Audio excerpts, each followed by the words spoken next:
इतिहास हा बलिदान मागत असतो. शेकडोच्या बलिदानानं इतिहास लिहिला जातो. या महाराष्ट्राचं भाग्य एवढं मोठं आहे ना की इथे माणसांनी आपला देव, देश आणि धर्मासाठी मरण स्वीकारले. प्रसंगी कुटुंबाला त्याग करून राष्ट्रहित अंगीकारलं. म्हणून हा महाराष्ट्र आजही ताठ मानेनं उभा आहे. पण हा महाराष्ट्र आजही लाखो आसमानचा पूर वाहतोय. तो फक्त एका व्यक्तीसाठी, आपल्या राजासाठी, आपल्या संभाजी महाराजांसाठी. या माझ्या राजानं आपल्या रयतेला आपल्या पित्याच्या आज्ञाप्रमाणे जपलं, आपलं स्वराज्य वाढवलं. अत्यंत बुद्धिमान आणि लढवई असलेल्या योद्ध्याला फितुरांची नजर लागली हो. आणि स्वराज्याचा हा माझा राजा, या देव, देश आणि धर्मासाठी लढणारा राजा गनिमांना पकडला गेला. आज मी आलोय रत्नागिरी जिल्ह्यातील संगमेश्वर तालुक्यातील सरदेसाईंच्या वाड्याच्या इथे. इथून आपण डाव्या बाजूला जो रस्ता जातो तो सरळ सरदेसाईंच्या वाड्याच्या इथे, जिथे संभाजी महाराजांनी न्यायनिवाडा केला होता.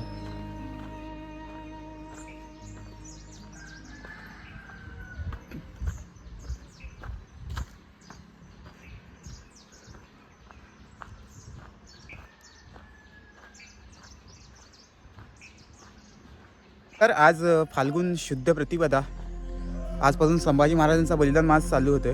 ते फाल्गुन अमावस्यापर्यंत आहे. तर या बलिदानाच्या पहिल्या दिवशी आज मी आलो आहे सरदेसाईंच्या वाड्याच्या इथे. त्यापुढचा इतिहास हा मी तुम्हाला सांगेनच. अर्जुजी यादव आणि गिरजोजी यादव या दोन्ही भावांचा जो न्यायनिवाडा आहे तो न्यायनिवाडा करण्यासाठी संभाजी महाराज या ठिकाणी आले होते. हा वाड्याचा एक भाग आपण पाहू शकता. संपूर्ण मोठा असा वाडा आहे, हा सरदेसाईंचा वाडा आहे. ह्या वाड्यात चौथा भाग आहे. पूर्ण वाड्याचे अवशेष मागच्या दिशेला आपल्याला पाहायला मिळतात. तर हे वाड्याचे जुने अवशेष आहेत. हा पूर्णपणे असा मोठा वाडा होता. हा मुख्य भाग आहे. आणि हा जो दिसतोय हा वाड्याचा चौथा भाग आहे, जो आत्ता गेली जवळजवळ 50-60 वर्षापूर्वी बांधले गेलेला आहे. पण पूर्वी जो जुना वाडा होता तो हा पूर्ण वाडा आहे. याचे अवशेष आपण पाहूया. हा जो मध्य भाग आहे, ज्याला आपण मेन जिथे आपली जागा बोलतो ती जागा आहे. आणि पुढची जी मागची, हा संपूर्ण असा पूर्ण वाडा होता. हे जुने अवशेष आपल्याला पाहायला मिळतात या ठिकाणी. हे जे जुने अवशेष दिसतात हा संपूर्ण असा मोठा वाडा होता. हे वाड्याचे जुने अवशेष आहेत. आत्ता या वाड्याचा काही चौथा भाग शिल्लक आहे, जो काही वर्षापूर्वी त्याला नव्यानं बांधणी करण्यात आलेली आहे. तो भाग शिल्लक आहे. पूर्णपणे हा वाडा एवढा होता.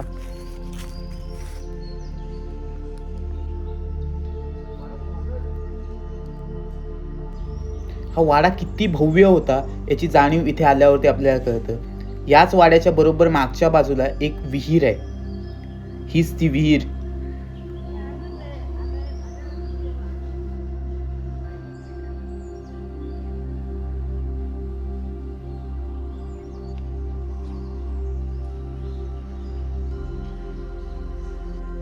ती तारीख होती 3 एप्रिल 1680. महाराजांचं अकाली निधन झालं आणि स्वराज्यावर मोठं संकट आलं होतं. ते देखील महाराजांच्या जाण्यामुळे अनेक स्वराज्यातील रयत होती, ती रयत अक्षरशः पोरकी झाली होती. आणि स्वराज्य देखील कशा पद्धतीने पुढील वाटचाल करते याची सगळ्यांना चाहूल लागली होती. आणि त्यानंतर मग सगळ्यात मोठा दुर्दैवाची बाब म्हणजे औरंगजेब 81 साली निघाला दिल्ली आग्र्यावरून. तो इकडे महाराष्ट्राकडे चाल करून येत होता. 5 लाखाचा सेनासागर तो घेऊन महाराष्ट्रावरती चाल करून येणार होता. त्यांना झुंज देण्यासाठी स्वराज्याचा जो छावा होता छत्रपती संभाजी महाराज हे तयार होते. त्याच्यासोबत जे मावळे होते ते तयार होते. आणि तब्बल 9 वर्ष औरंगजेबाला या सह्याद्रीच्या दऱ्याखोऱ्यामध्ये भटकत फिरवलं.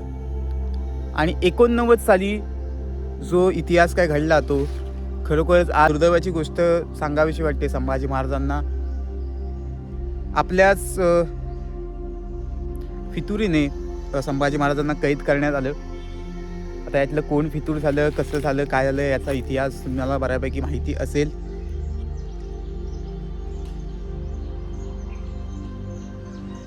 छत्रपती संभाजी महाराजांना ज्यावेळी पकडण्यात आलं होतं त्याच्या आधी संभाजी महाराज पन्हाळ्याला होते. पन्हाळ्याहून महाराज खेळण्यामार्गी या ठिकाणी संगमेश्वरात पोहोचले. स्वराज्यात काही घातपात होणार याची चाहूल संभाजी महाराजांना होतीच. आणि तिकडे इतिगत खान हा रायगडावरती वेढा टाकणार याची जाणीव संभाजी महाराजांना होती. आणि रायगडावरती होते त्यावेळी महाराणी संभाजी महाराजांच्या पत्नी येसूबाई होत्या आणि त्याचप्रमाणे संभाजी महाराजांचे जे धाकटे बंधू होते राजाराजे ते होते. त्याच्यामुळे त्यांच्या रक्षणासाठी तिकडे संभाजी महाराजांना जायचं होतं. त्यासाठी संभाजी महाराजांनी सगळ्यात आधी संगमेश्वराची वाट निवडली, कारण इथून महाडमार्गे रायगडला जाणं सोपं होतं. त्याच्यामुळे ही वाट सोपी वाट होती, कारण याआधी संभाजी महाराज बऱ्याच वेळा या वाटेनं आले होते आणि इथूनच संगमेश्वरमधील जो शृंगारपूर आहे, जो येसूबाईंचं माहेरघर आहे, तिथून संभाजी महाराजांनी जो स्वराज्याचा गाडा आखायला सुरुवात केली होती. त्याचप्रमाणे मुकरब खान आहे, तो कोल्हापूर मार्गे या ठिकाणी संगमेश्वरामध्ये येणार होता. त्याच्याकडे जे सैन्य होतं ते ताजेदामाचं सैन्य होतं आणि तो तिकडून इकडे येणार होता.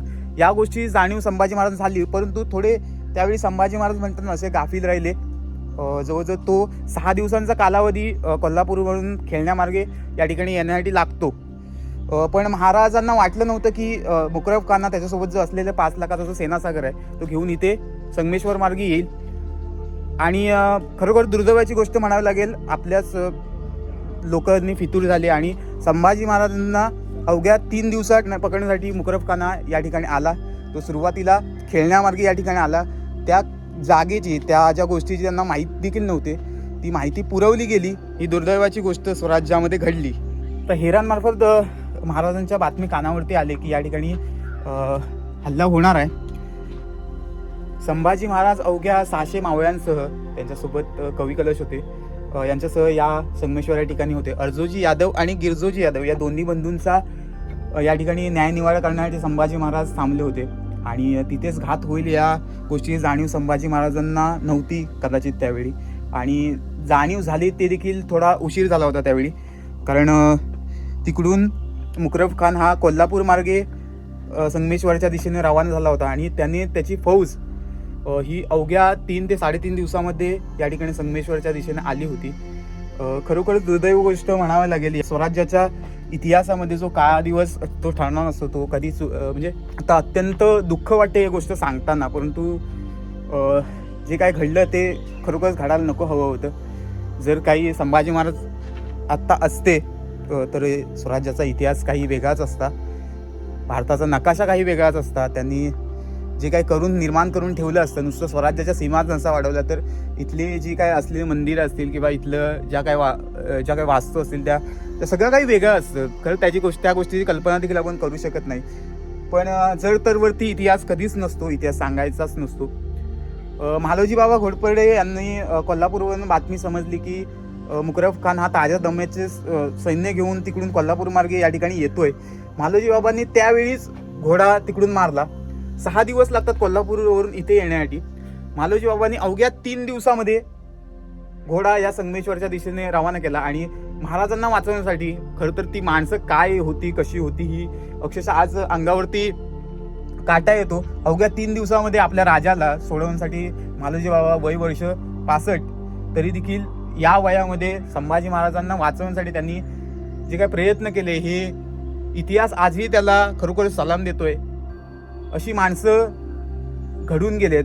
ज्याप्रमाणे आपण पावनखिंडीची लढाई बघतो, पावनखिंडीच्या लढाईमध्ये बाजीप्रभू देशपांडे असतील किंवा जे काही जेधे वांदल वगैरे असतील, त्यांनी जे काय महाराजांना सोडवण्यासाठी प्रयत्न केले, त्याचप्रमाणे संभाजी महाराजांना सोडवण्यासाठी देखील महालोजी बाबा घोरपडे यांनी केलेले प्रयत्न हा इतिहास अजूनही लक्षात ठेवतोय आणि हा वाडा त्याच गोष्टीचा साक्षीदार आहे. बऱ्याच जणांना असं वाटतं की महाराजांना या जागेवरती पकडलं, परंतु महाराजांना इथे नव्हतं पकडलं. इथून महाराज निसटून गेले होते, ते थेट नावडी नदीच्या इथे गेले होते. नावडी नदीच्या इथे महाराजांना पकडण्यात होतं. तिथे आपण थोड्याच वेळात जाऊया.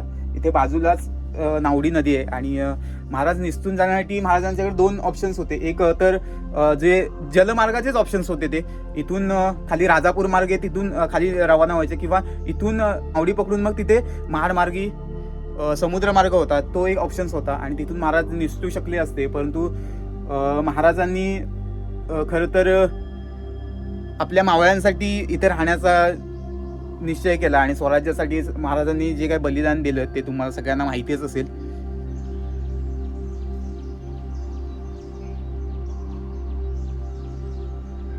औरंगजेब निघालाय खरा तिकडून, आग्र्यावरून इथपर्यंत येण्यासाठी निघालाय खरा. औरंगजेबाला इथपर्यंत खेचून आणण्यासाठी संभाजी महाराजांची चालत होती, कारण त्याला याच सह्याद्रीच्या दऱ्याखोऱ्यामध्ये भरकटत फिरवायचं होतं.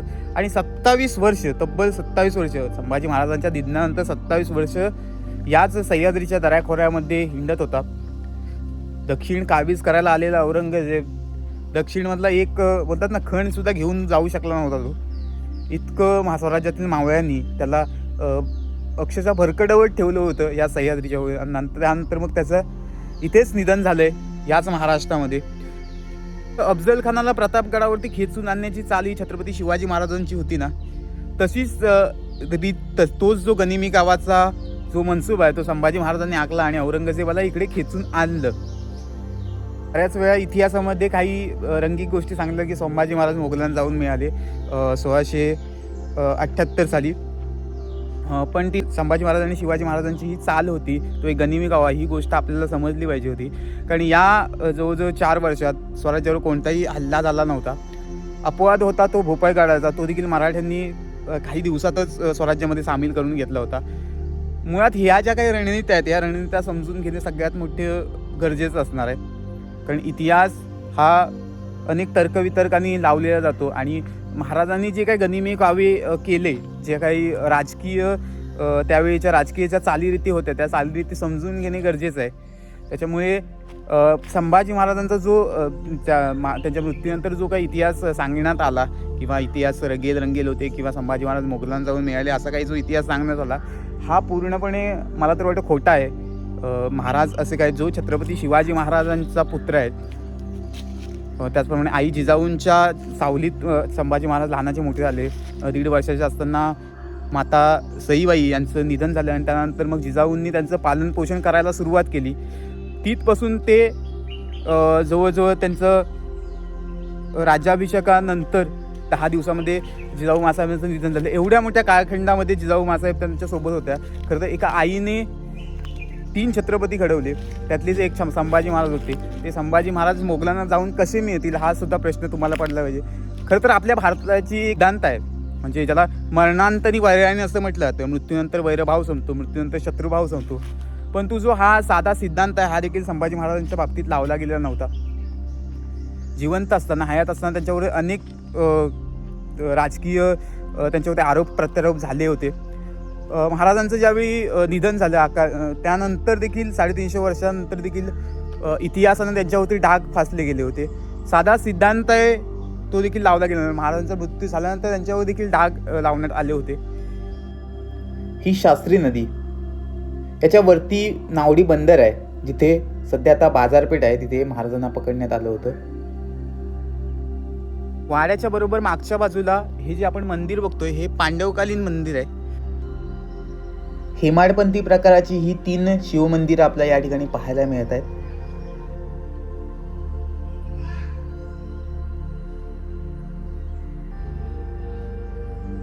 या मंदिरांमध्ये आजही शिवलिंग पाहायला मिळत आहे. या मंदिर परिसरात एक स्तंभ विरवळ आहे. स्तंभ म्हणजे चारी बाजूने जे शिल्पांकन केलेलं एक विरवळ असतं त्याला स्तंभ असे म्हणतात. छत्रपती संभाजी महाराजांना नावडी बंदर येथे पकडल्यानंतर जे आक्रमक आले होते त्यांनी या मंदिरावरती देखील हल्ला केला. पण या मंदिराचं बांधकाम इतकं चांगलं होतं की त्यांना ते पूर्णपणे नेस्तनाबूत करता आलेलं नाही. पण यातील जे काही वास्तू आहेत त्याच्यामधील शिल्प आहेत त्या शिल्पांना त्यांनी तोडण्याचा प्रयत्न केला. दगडाचा किंवा हातोड्याचा वापर करून त्यांनी तिथली शिल्प देखील तोडली आतमधली. आपण आतमध्ये काही मूर्त्यांचे अवशेष बघता त्याच्यामध्ये अनेक शिल्प ही तुटलेली दिसतात.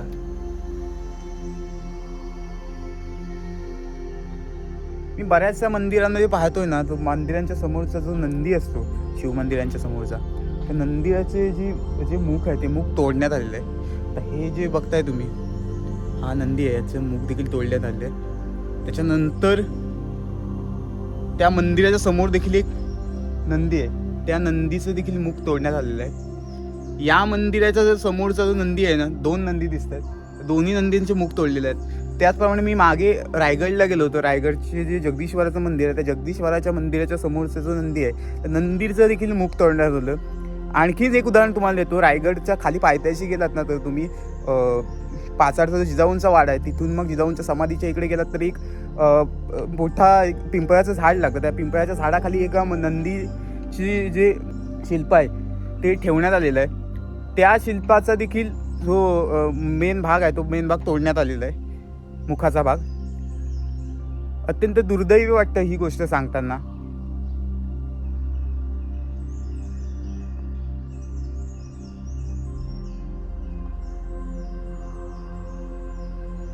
हे एक पांडवकालीन मंदिर आहे, त्याच्यामुळे 5 पांडवांचं ताट आहे हे असं सांगण्यात येते.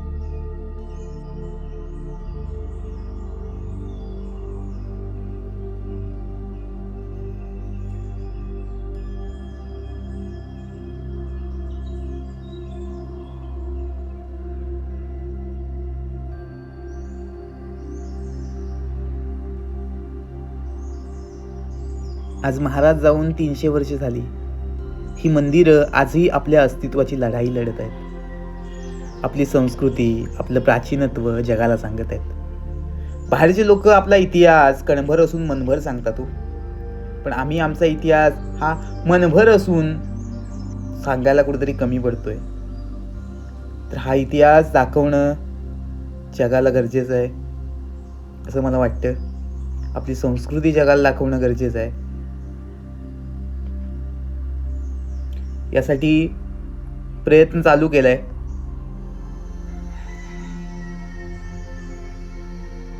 अशाच प्रकारे वास्तूंना भेट देऊन त्यांची माहिती जाणून घेण्याचा प्रयत्न करत असतो. आपला इतिहास काय घडला हा जाणून घेण्याचा प्रयत्न करत असतो आणि यूट्यूबच्या माध्यमातून थोडाफार प्रमाणात तुम्हाला माहिती देण्याचा प्रयत्न करत असतो. ही आपली संस्कृती ही अशीच अबाधित राहू आणि पुढच्या पिढीला जशा पद्धतीनं आहे तीच दिसावी या उद्देशानं आज प्रयत्न करतोय. चला तर मग आपण सर्वांनी मिळून आपला हा जो सांस्कृतिक वारसा आहे त्याला जतन करण्याचा प्रयत्न करूया आणि पुढच्या पिढीला आहे तसाच अबाधित ठेवण्याचा प्रयत्न करूया.